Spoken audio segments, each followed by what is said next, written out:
तो आज का टॉपिक है chemical examination of stool.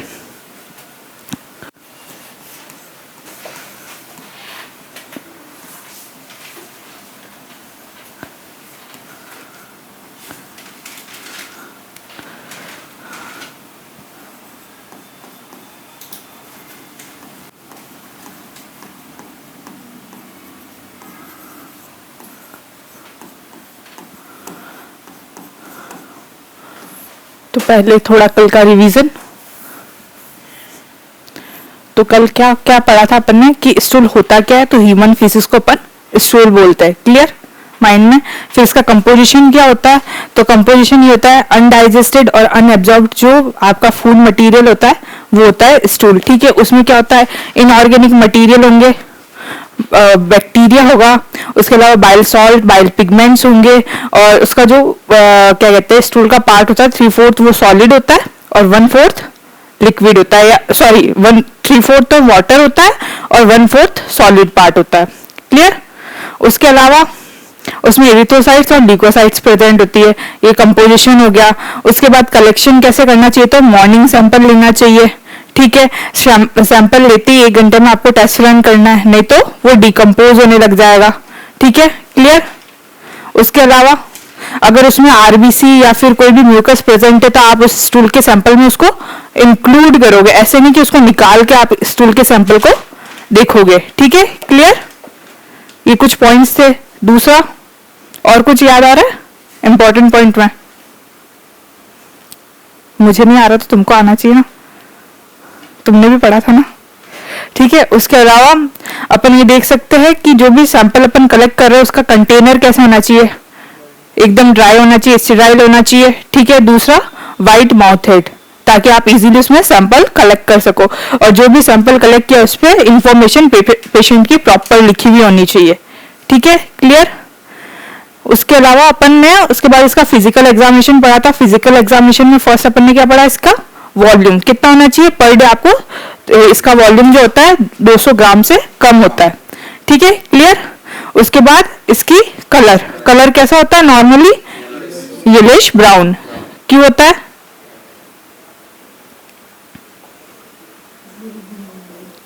Bilirubin की और बाइल की प्रेजेंस की वजह से। ठीक है, और उसके बाद नॉर्मल कलर क्या हो सकता है, या तो रेड हो जाएगा, व्हाइट, ब्लैक, येलो, ग्रीन। ठीक है, क्लियर। उसके अलावा कंसिस्टेंसी, तो इसकी कंसिस्टेंसी जनरली कैसी होती है, सॉफ्ट और फॉर्म्ड होती है। ठीक है, और अगर सॉफ्ट और लिक्विड और वॉल्यूमिनस है तो डायरिया है, और अगर वही आपके स्टूल के साथ ब्लड और म्यूकस प्रेजेंट है तो डिसेंट्री, और वही अगर फैट प्रेजेंट है आपके स्टूल में तो एसिटोरिया, यानी कि मैल एब्जॉर्प्शन ऑफ फैट। ठीक है, क्लियर। उसके बाद कंसिस्टेंसी के बाद ऑर्डर, इसकी जनरल ऑर्डर कैसी होती है, एरोमेटिक, क्लियर। अगर डिफरेंट ऑर्डर जैसे एरोमेटिक ऑर्डर इंक्रीज हो जाए तो वो किस लिए होती है, आपने हाई प्रोटीन डाइट ली है। ठीक है, उसके अलावा सॉर रेंसिड हो जाए तो इसका मतलब आप मिल्क पी रहे हो उसमें फैटी एसिड की वजह से। तो बच्चों में तो ये नॉर्मल होती है, बट एडल्ट्स और जो ओल्डर एज होते हैं उनके लिए नॉर्मल नहीं है। और नेक्स्ट प्यूट्रिट स्मेल आती है, तो वो किस कंडीशन में आती है, डिसेंट्री और डायरिया। ठीक है, ये हो गई ऑर्डर। उसके बाद क्या, म्यूकस। म्यूकस, म्यूकस कैसा होता है, जनरली आपके स्टूल में प्रेजेंट होता है, थोड़े अमाउंट में होगा, छोटे से मतलब स्मॉल अमाउंट में। ठीक है, कहां से प्रेजेंट होता है, तो आपके स्मॉल गट से। ठीक है, क्योंकि आपका फूड इंटेस्टाइन से क्या आएगा ना, आमाशय, तो स्मॉल गट से। अगर लार्ज अमाउंट में प्रेजेंट है तो इन्फेक्शन है, क्लियर। और अगर म्यूकस के साथ ब्लड प्रेजेंट है तो वो क्या कंडीशन आ जाएगी, डिसेंट्री। एक ही चीज बार बार रिपीट हो रही है, डायरिया, डिसेंट्री और एसिटोरिया। ठीक है, तो ये 3 टर्म तुमको पता होनी चाहिए क्या होती है। ठीक है, नहीं पता है तो पूछ लो 10 बार, बट पता होनी चाहिए। End of the stool examination खत्म होगा, मैं तीनों टर्म पूछूंगी कि क्या क्या होती है। ठीक है, क्लियर। उसके अलावा म्यूकस में और तो कुछ नहीं लिखा होगा। उसके अलावा ब्लड है तो ब्लड आपके नॉर्मली ब्लड प्रेजेंट नहीं होता है, और अगर आपको पैरासाइटिक इन्फेक्शन है तो पैरासाइट प्रेजेंट होगा, डल्ट्रॉम होगा, जैसे एस्केरिस लुब्रिकाइट्स। ठीक है, अब अपन केमिकल एग्जामिनेशन स्टार्ट करेंगे, उसमें फर्स्ट अपन स्टार्ट कर रहे हैं पीएच। क्या दिक्कत है?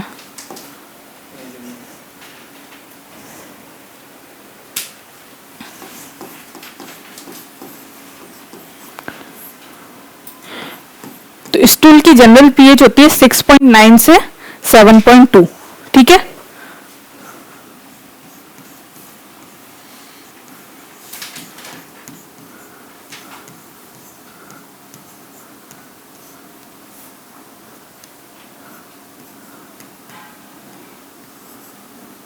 अब अगर आपका स्टूल एल्कलाइन होगा तो किस कंडीशन में होगा, यानी कि सारी होगा नेचर में, तो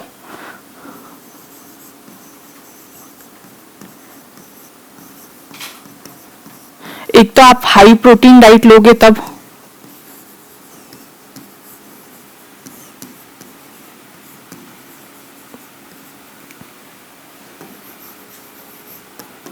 या फिर एंटीबायोटिक्स ले रहे हो तब।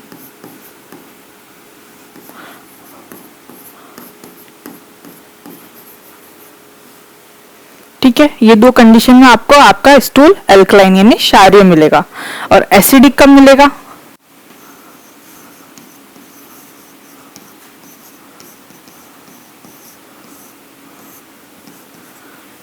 जब आप हाई कार्बोहाइड्रेट डाइट लोगे।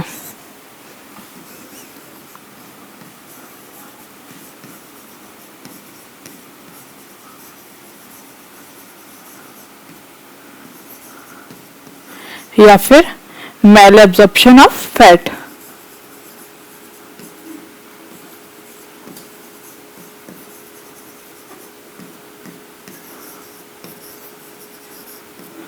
तो इन दोनों कंडीशन में आपको कैसा स्टूल मिलेगा?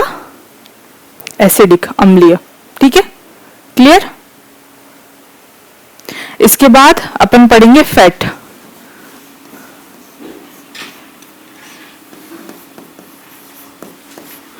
तो नॉर्मली आपके स्टूल में 20% अप टू 20% फैट प्रेजेंट होता है। ठीक है, ये बढ़ सकता है किस कंडीशन में? या तो आपको पैंक्रियाटिक इन्फेक्शन हो, ठीक है, यानी आपके पैंक्रियास का infection.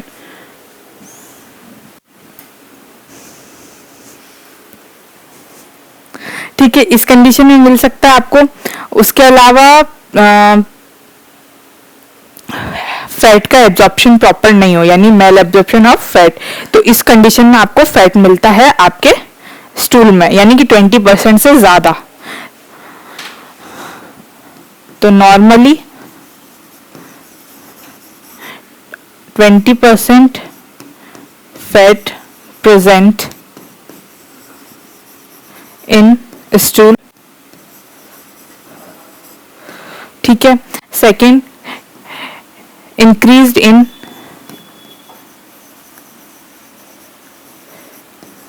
pancreatitis infection,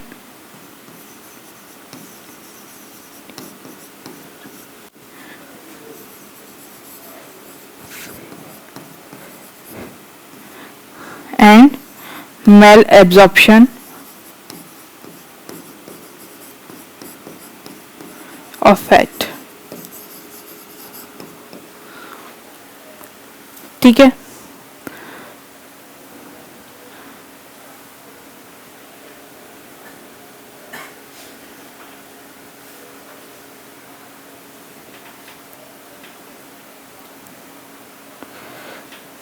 next nitrogen हटा दो।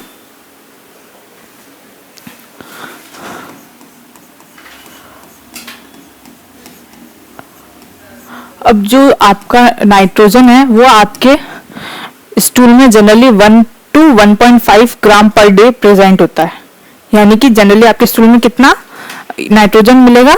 1 से 1.5 ग्राम। ठीक है, अब किस कंडीशन में ये बढ़ जाता है? तो एक तो स्टूटूरिया, यानी कि आपके जब स्टूल में फैट प्रेजेंट होगा तब। दूसरा पैंक्रियाटिक अहेलिया, यानी कि आपका जो पैंक्रियाटिक जूस होता है, अग्नाशय रस, वो प्रेजेंट ही ना हो, यानी सिक्रेशन नहीं हो, यानी कि आपके अग्नाशय रस का स्राव ही नहीं कर रहा। ठीक है, क्लियर। तब, या फिर आपको एजिटोरिया यानी कि आपके बॉडी में नाइट्रोजन का एब्जॉर्प्शन सही से नहीं हो रहा और वो ज्यादा सीक्रेट हो रहा है। ठीक है, क्लियर? तो generally 1 to 1.5 gram nitrogen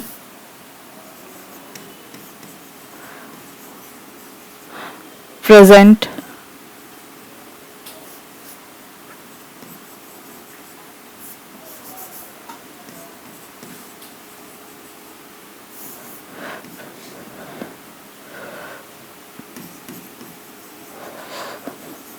in urine, sorry, in stool per day.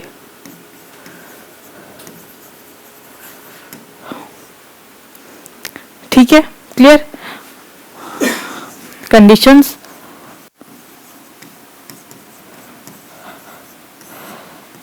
एजिटोरिया,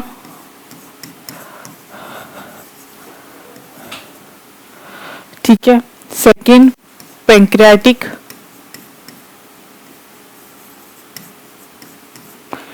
अखेलिया या एसिटोरिया।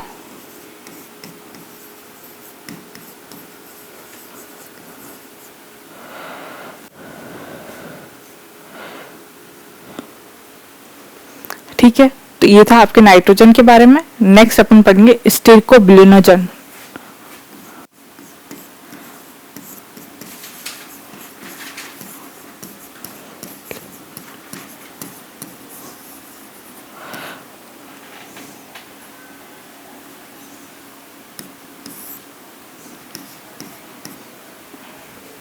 अब स्टिरकोबिलिनोजन क्या होता है?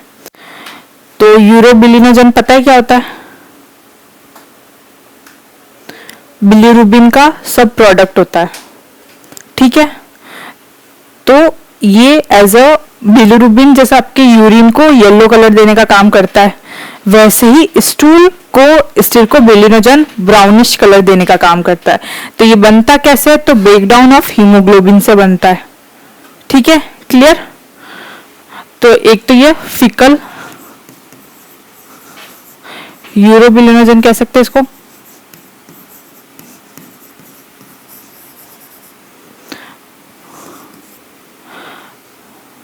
मेड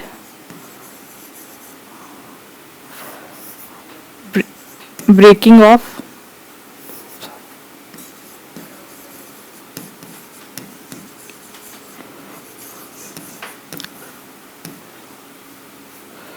हीमोग्लोबिन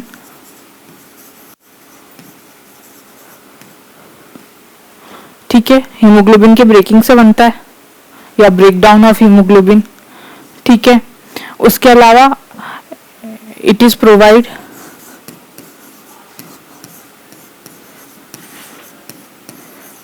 ये ब्राउनिश कलर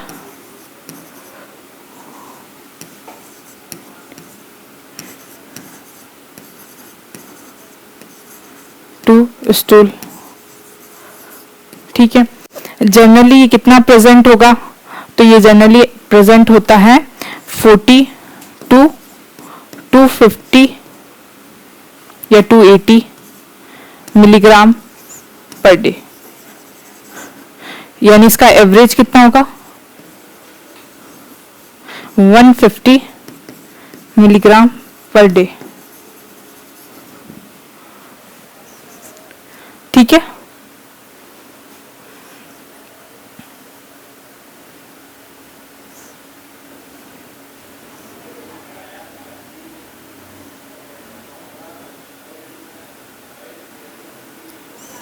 तो स्टिरकोबिलिनोजन क्या होता है? क्लियर है? इसके बाद कोप्रोपोरफायरिन।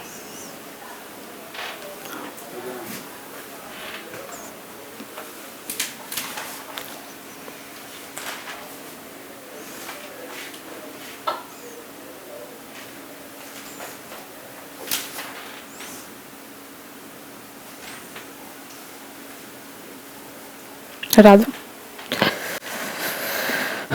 नेक्स्ट कोप्रोपोरफायरिन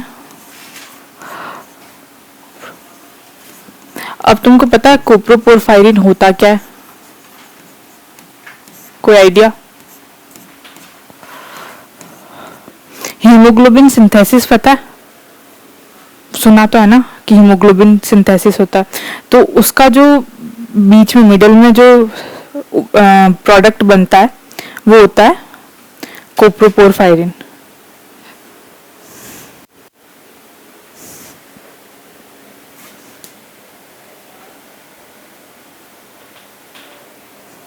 क्या है?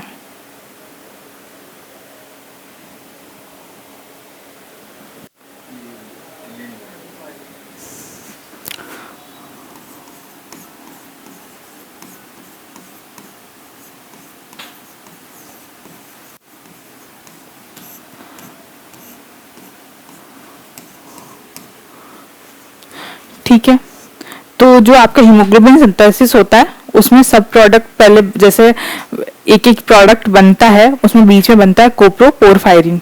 अब इसकी कमी, ये जो कोप्रोपोरफायरिन है आपके स्टूल में कितना पाया जाता है? तो ये 300 से 1100 मिलीग्राम पर डे पाया जाता है।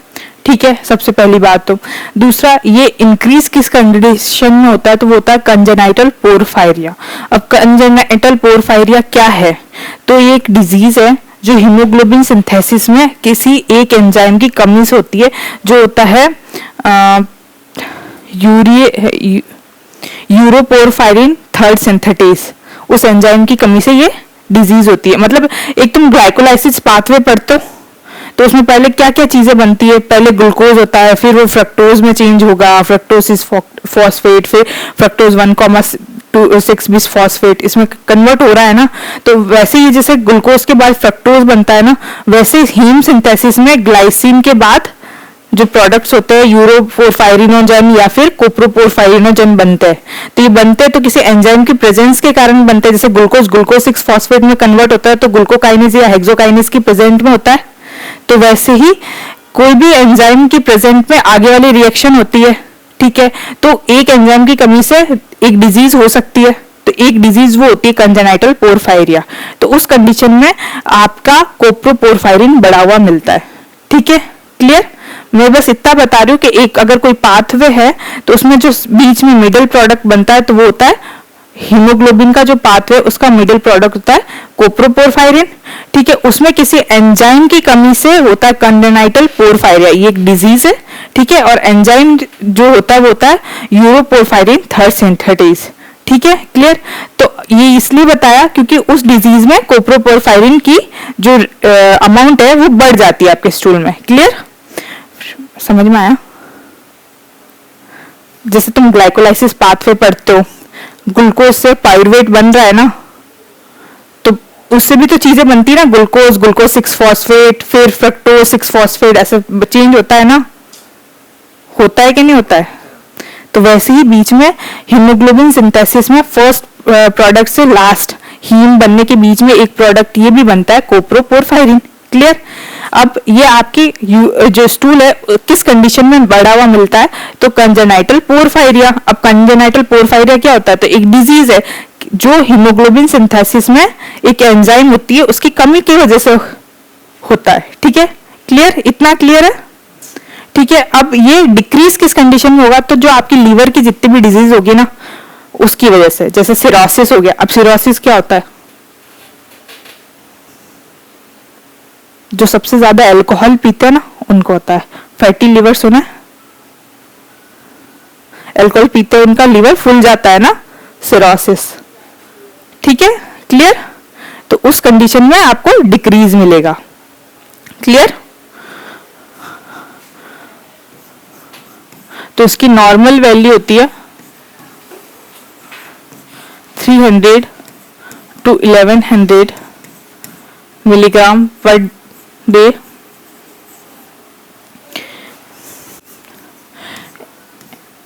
increased in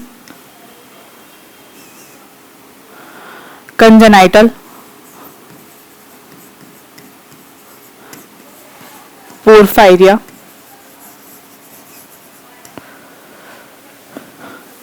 decrease in hepatic disease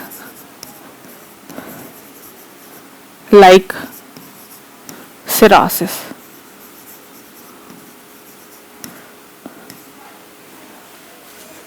ठीक है, इसके बाद ब्लड या फिर अकल्ट ब्लड लिखा होगा।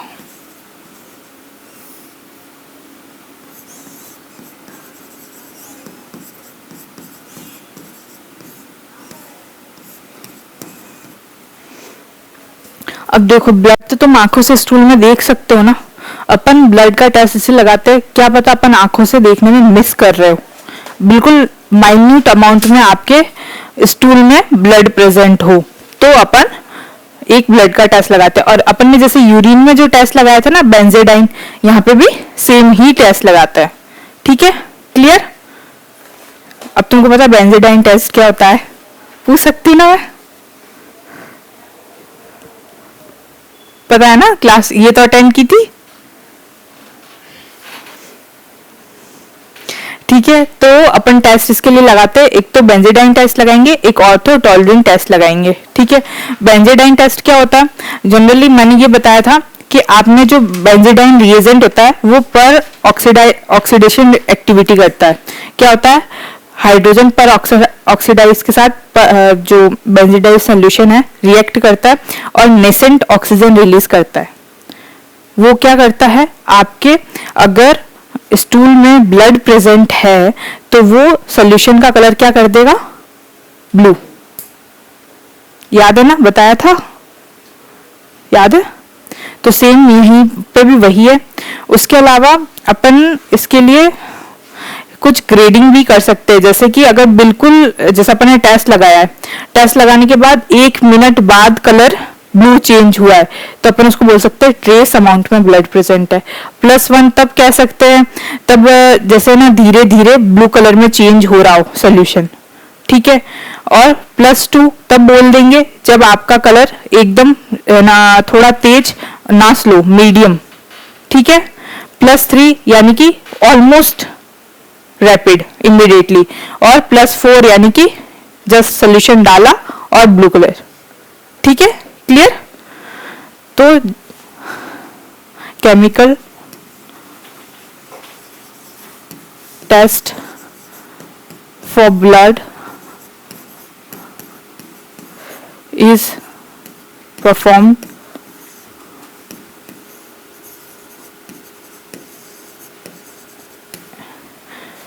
in stool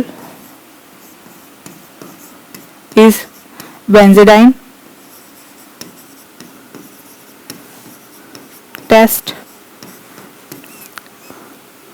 या फिर और ऑर्थो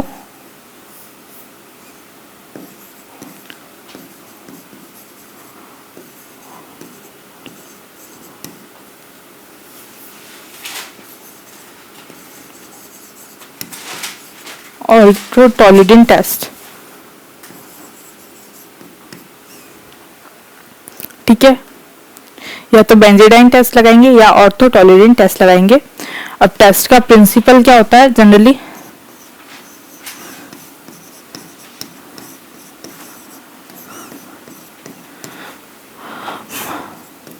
पर oxidase action of benzidine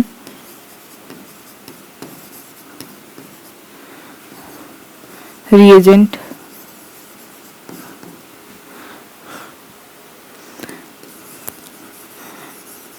hydrogen peroxide release nascent oxygen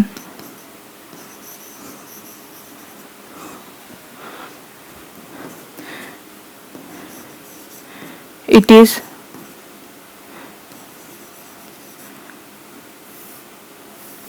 react with blood reduce blue color.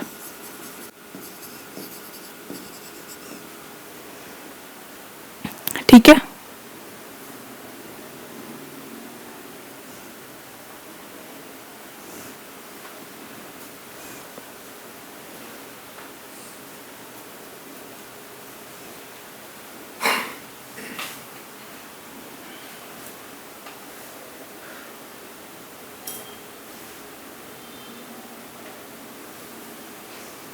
हटा दो।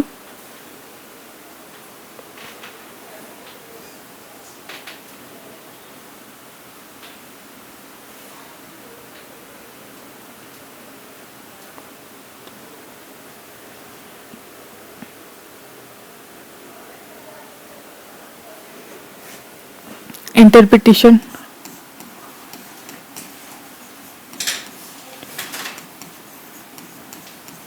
या फिर ग्रेडिंग।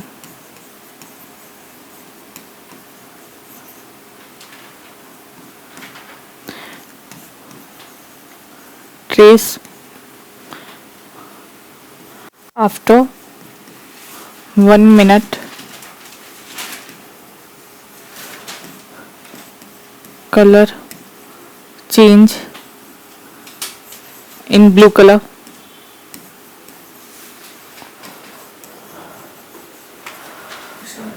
हाँ, इसी में +1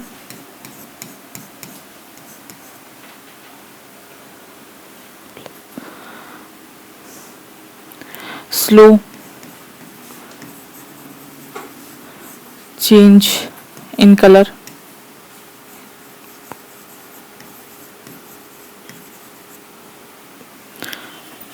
Two plus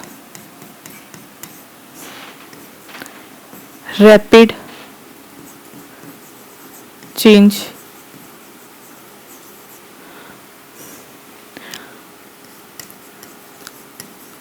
green blue color.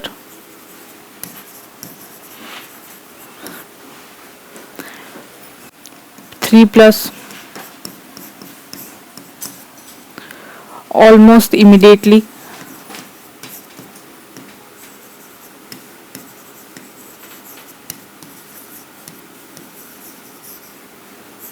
blue color.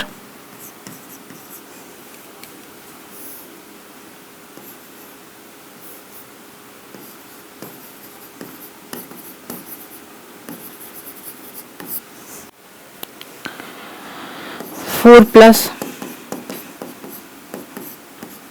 immediately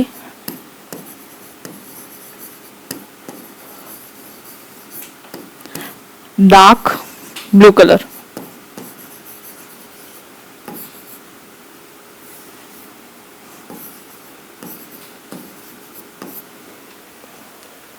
ठीक है, जनरली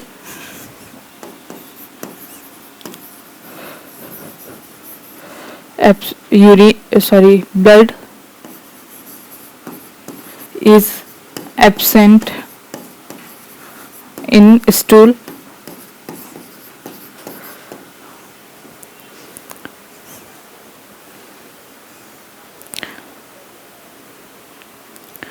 ये था आपके ब्लड के बारे में। अब नेक्स्ट, रिड्यूसिंग सब्सटेंस।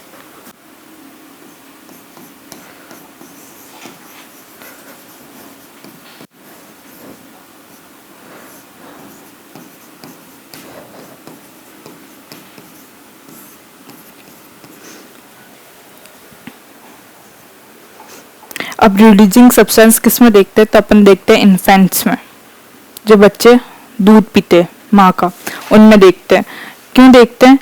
एक तो देखते हैं कि बच्चे लैक्टोज इंटॉलरेंस है या नहीं है, ठीक है, या फिर उनको क्रॉनिक डायरिया होता है ना, जैसे एक बच्चा है रोज दूध पी रहा है और रोज वो डायरिया, उसको दस्त लग रही है, किस वजह से लग रही है? तो अपन देखते हैं कि बच्चा लैक्टोज इंटॉलरेंस है या नहीं, क्योंकि मिल्क में लैक्टोज शुगर पाई जाती है ना, वो उसको टॉलरेट कर पा रहा है या नहीं कर पा रहा है, इसलिए तो आपको डिजीज नहीं है। या फिर एक वायरस होता है, उसकी वजह से आपको बच्चे को डायरिया हो सकता है लंबे टाइम तक, ठीक है, इस वजह से अपन ये टेस्ट लगाते हैं।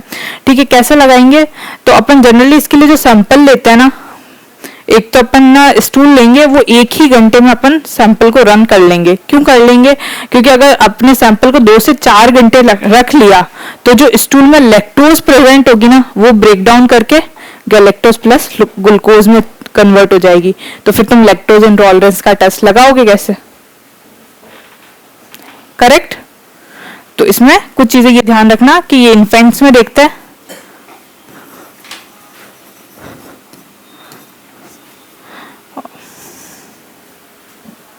लिखा था,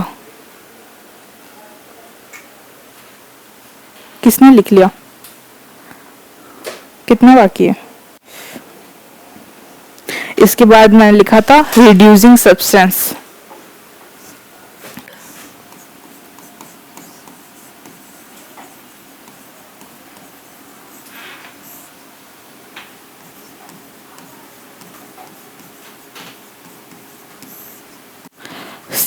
Generally seen for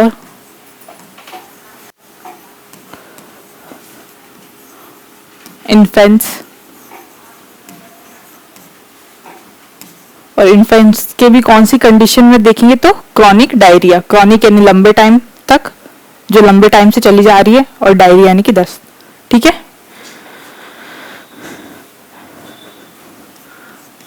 condition chronic diarrhoea.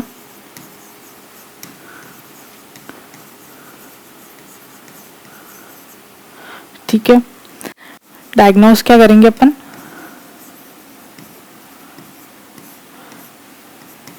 Lactose intolerance,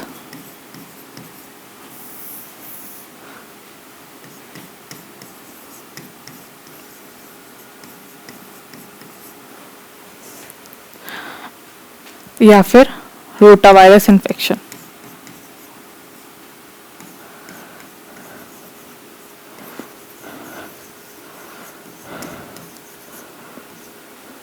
ठीक है, इन दो के लिए अपन रिड्यूसिंग सब्सटेंस देखते हैं, और इसका जो सैंपल लेते हैं अपन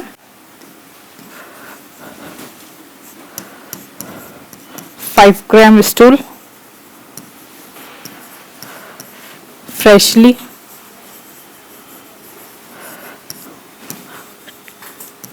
test run within 1 our.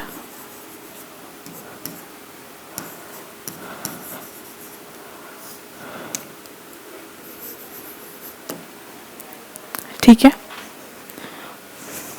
Otherwise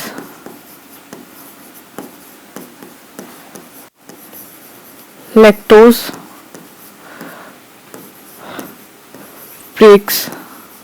break down in galactose and glucose in stool।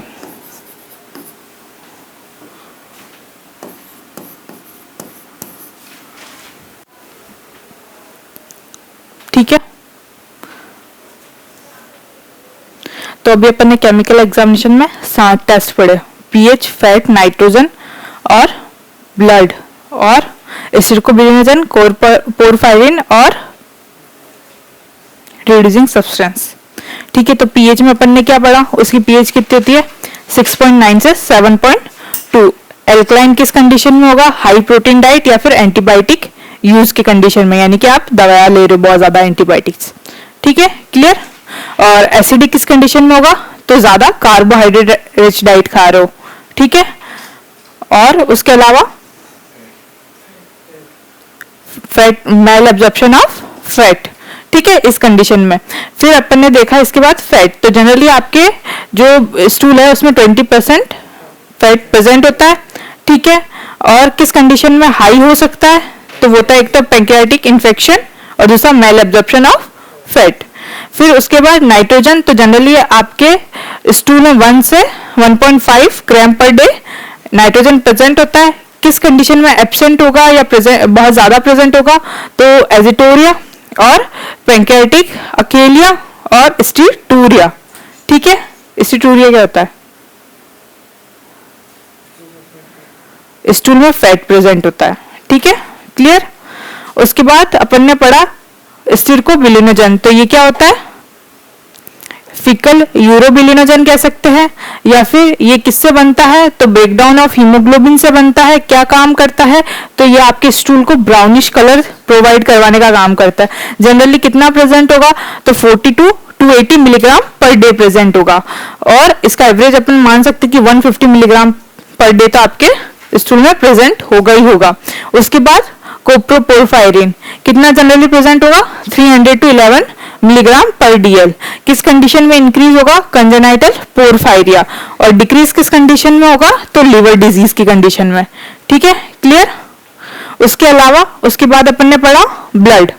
Blood क्या जनरली आपके जो स्टूल होगा उसमें प्रेजेंट नहीं होगा। अपन ब्लड का टेस्ट भी इसलिए लगा रहा है क्योंकि एक तो जनरली अपन आंखों से देख सकते हैं, अपन इसलिए लगा रहे हैं कि कहीं माइन्यूट अमाउंट में तो आपके ब्लड स्टूल में ब्लड प्रेजेंट तो नहीं है। ठीक है, इसके लिए अपन दो टेस्ट लगाते हैं, बेंजीडाइन और ऑर्थोटोल्विन। ठीक है, जो मोस्ट कॉमन टेस्ट लगाते हैं वो होता है बेंजीडाइन टेस्ट। ठीक है, क्या होता है कि उसमें जो बेंजीडाइन रिएजेंट होता है वो अपनी पर ऑक्सीडेशन रिएक्शन करता है, हाइड्रोजन पर ऑक्साइड के साथ रिएक्ट करके नेसेंट ऑक्सीजन रिलीज करता है, जो स्टूल को, अगर आपके स्टूल में ब्लड प्रेजेंट है तो एसिडिक मीडियम प्रोवाइड करवाएगा, जिससे वो ग्रीन से ब्लू कलर में चेंज हो जाएगा। ठीक है, क्लियर। उसके बाद उसका इंटरप्रिटेशन किस कंडीशन में ज्यादा होगा, किस कंडीशन में कम होगा। +4 है तो उस कंडीशन में आपके जो स्टूल है उसमें बहुत ज्यादा ब्लड प्रेजेंट है, ट्रेस है यानी कि माइन्यूट अमाउंट में या लो अमाउंट में। ठीक है, उसके बाद रिड्यूसिंग सब्सटेंस, तो ये जनरली बच्चों के लिए लगाते हैं। किस कंडीशन में लगाएंगे, तो क्रोनिक डायरिया के कंडीशन में। क्या डायग्नोस कर सकते हैं अपन, बच्चा लैक्टोज इंटॉलरेंस है या फिर उसको रोटा वायरस का इन्फेक्शन है या नहीं है। और उसमें सैंपल कैसा लेंगे, एक तो 5 ग्राम स्टूल लेंगे बच्चे का और टेस्ट रन करेंगे अपन एक ही आर में। ठीक है, अगर नहीं करोगे तो क्या होगा, जो स्टूल में प्रेजेंट लैक्टोज है उसका ब्रेक डाउन हो जाएगा। ठीक है, क्लियर। यहाँ पे आपका केमिकल टेस्ट खत्म होता है। नेक्स्ट स्टार्ट करें माइक्रोस्कोपिक टेस्ट। ठीक है,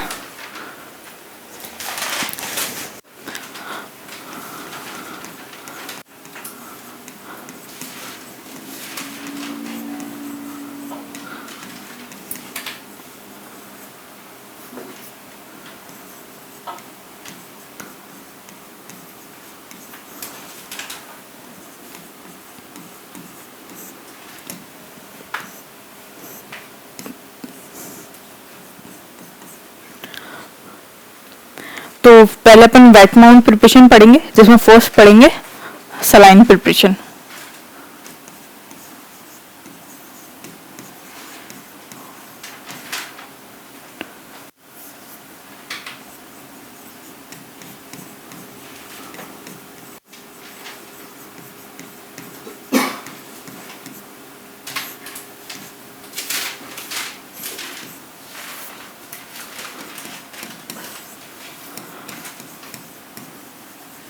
नॉर्मल सलाइन,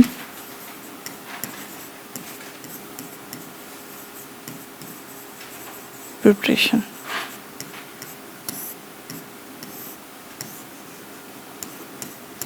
अब क्या करेंगे, एक स्लाइड लेंगे।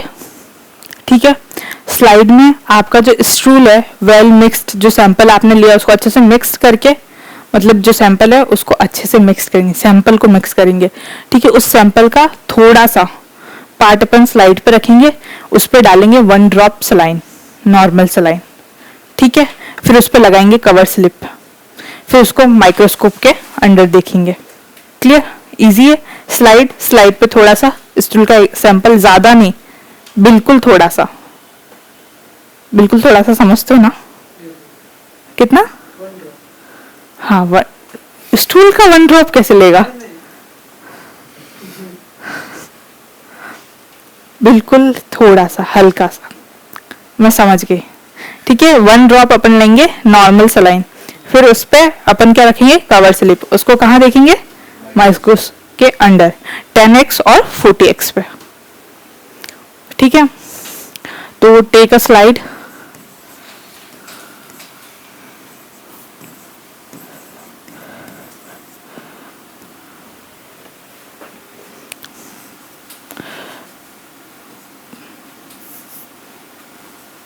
pour stool on slide and then add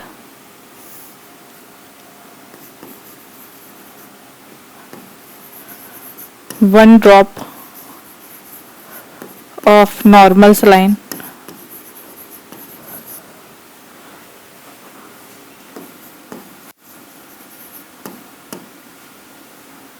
then mix well and cover with cover slip.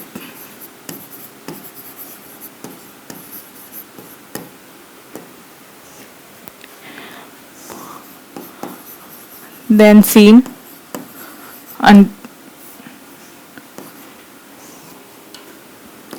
under microscope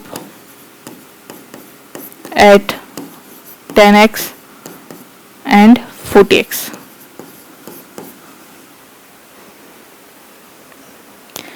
ठीक है, और क्या सीन करेंगे अगर आपके स्टूल में ल्यूकोसाइट्स दिख रही है बहुत ज्यादा,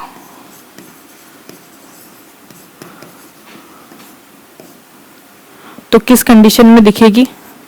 क्रॉनिक, अल्सरेटिव,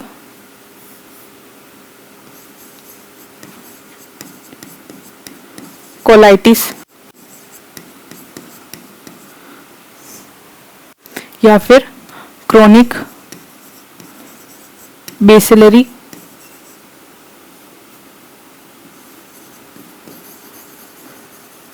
डिसेंट्री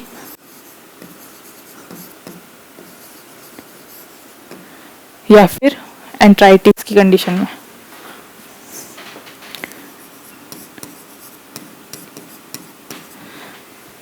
अब देखो इसको ऐसे समझना, एंट्राइटिस वर्ड कहीं पे भी आ जाए ना तो वो बता रहा है स्मॉल इंटेस्टाइन को या इंटेस्टाइन को, इतना समझ लेना।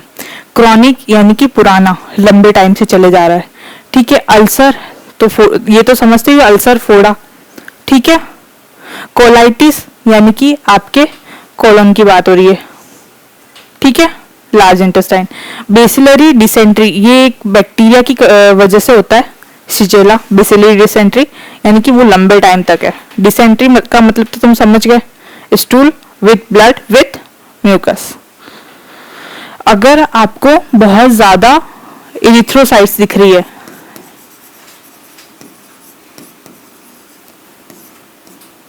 तो वो किस कंडीशन में होगी? या तो अल्सरेटिव इन्फ्लामेशन की कंडीशन में,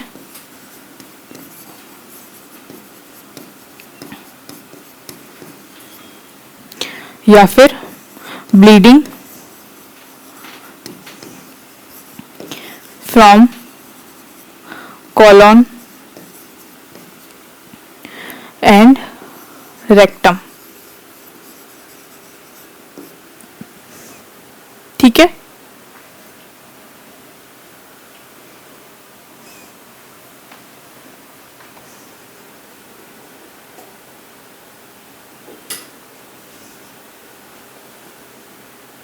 सही है, समझ आ रहा है?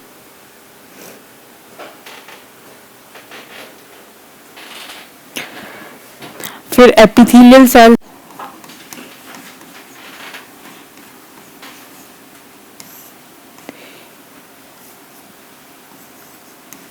एपिथेलियल सेल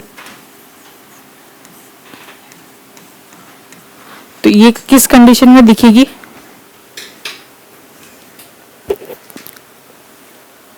पता है तुमको?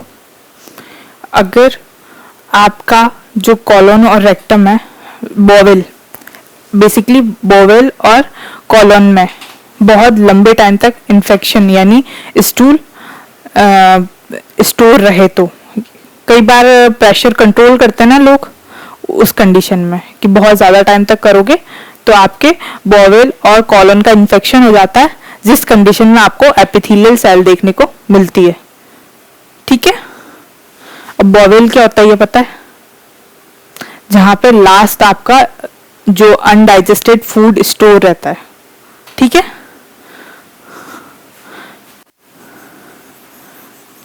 infection of bowel and colon।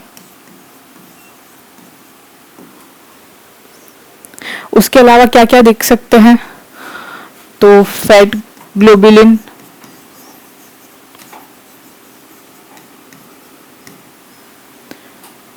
Starch granules,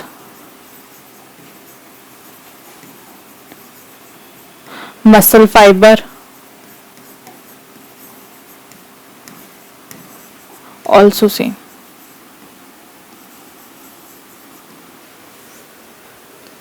ठीक है, इसके अलावा आप सेकंड मेथड इसमें लगाते हैं ल्यूगोल्स,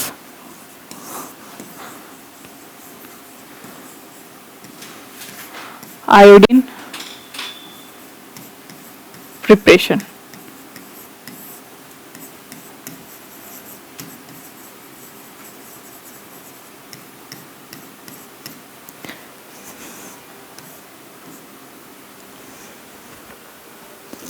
अब ल्यूगोल्स आयोडीन प्रिपरेशन में क्या होगा, अपन जनरली क्या कर रहे थे, स्टूल प्लस नॉर्मल सलाइन, इसमें stool plus normal saline plus iodine. ठीक है, क्लियर। अब इसका आयोडीन सोल्यूशन कैसे बना होता है, तो इसमें आयोडीन सोल्यूशन के अलावा एक तो पाउडर्ड आयोडीन होता है, ठीक है, उसके अलावा पोटेशियम आयोडीन और डिस्टिल वाटर से इसका मिला होता है आयोडीन सोल्यूशन। यानी कि अपन देख लेते हैं कि इसमें एक तो होता है, इसकी स्लाइड कैसे बनी जाएगी, तो slide made by stool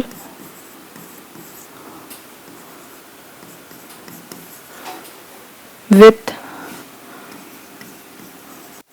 normal saline and iodine solution।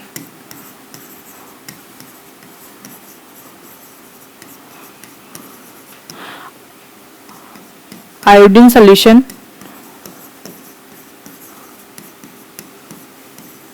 composition,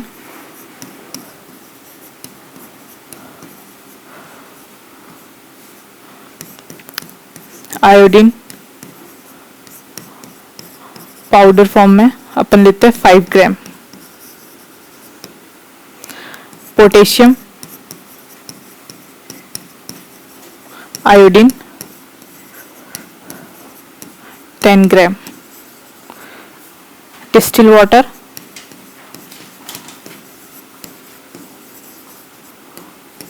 100 ml। ठीक है, तो इससे मिला होता है आपका आयोडीन सोल्यूशन। उसके बाद अपन आयोडीन सोल्यूशन वाला टेस्ट क्यों लगाते हैं, इसमें क्या होता है, जो भी अपने पास लिविंग ऑर्गेनिज्म है जो अपन देख रहे हैं स्टूल में, वो मर जाएगा, किल्ड हो जाएगा। तो आयोडीन क्या करता है, उस ऑर्गेनिज्म को किल करने का काम करता है। जैसे अपन इसमें ट्रोफोजोइट देख रहे हैं, तो अगर ट्रोफोजोइट मोबिलिटी कर रहा है, उसमें फ्लैजिला प्रेजेंट है, तो आप उसका फ्लैजिला सीन नहीं कर पाओगे। अगर ट्रोफोजोइट मर गया तो उसका फ्लैजिला आप आसानी से देख सकते हो। ठीक है, तो इसलिए अपन देखते हैं, ये जनरली अपन टेस्ट लगाते हैं जैसे ट्रोफोजोइट और सिस्ट को देखने के लिए। ठीक है, clear. Iodine killed the living organism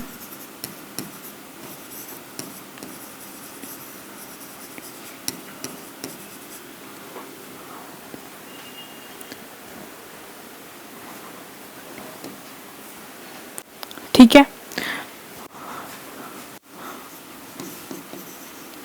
test run for trophozoite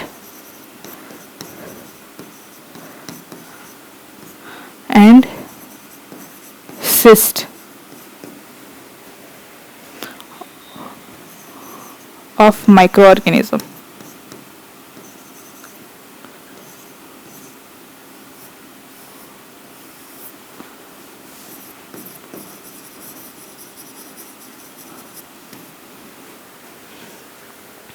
ठीक है, तो अपन ने अभी ये 2 टेक्निक पढ़ी है, 2 अपन कल पढ़ेंगे और आगे कंटिन्यू करेंगे अपन माइक्रोस्कोपिक एग्जामिनेशन को।